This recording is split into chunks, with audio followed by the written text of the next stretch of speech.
शेतीला पूरक असणारा जोडधंदा म्हणजे पशुपालन. मात्र याच पशुधनांच्या आरोग्याचा प्रश्न आता ऐरणीवर आला आहे. कामरगाव येथील श्रेणी 1 पशुवैद्यकीय दवाखान्यात कायमस्वरूपी डॉक्टर आणि औषधांचा तुटवडा असल्याने पशुपालक हवालदिल झाले आहेत. याच प्रश्नावर शिवसेना उद्धव बाळासाहेब ठाकरे पक्षाचे सर्कल प्रमुख शरद तुमसरे यांनी आक्रमक पवित्रा घेतला असून प्रशासनाला थेट इशारा दिला आहे.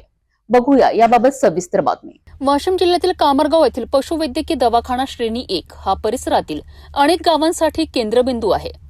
मात्र सध्या हा दवाखाना स्वतःच आजारी असल्याचे चित्र दिसत आहे.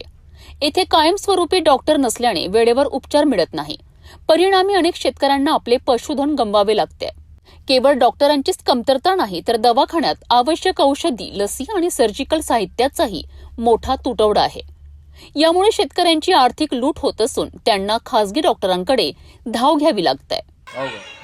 मेडिसिन कोणतंच नाही नाही तर इंजेक्शन आलेले आहेत आपल्याकडे. मागच्या याच्यात आलेले लॉटमध्ये आपले इंजेक्शन आहे सर्व. ड्रेसिंगचं मटेरियलच नाही. ड्रेसिंग आपल्याला पट्ट्यानी आलेलं काहीच नाही आलं आपल्याला. मी आता गाय आणली होती काल दवाखान्यातून आणली.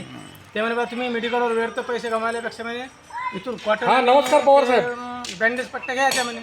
इथं आलं तर अरे हे आपल्या इथं म्हटलं कॉटन नाही आहे, काही ड्रेसिंगचं मटेरियल नाही आहे आणि यांचं सांगणं आहे की आपण टाकलेली आहे, आपण ऑर्डर टाकली आहे म्हणे 6 महिन्यापासून.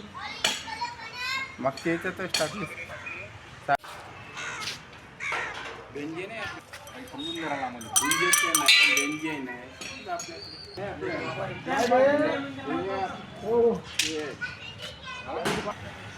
कॉटन पट्टे नाही आहे म्हणते साहेब. नाही हा जे जे काय आहे हे फक्त आपल्याकडे रुई काय ते रुई नाही आपल्या हे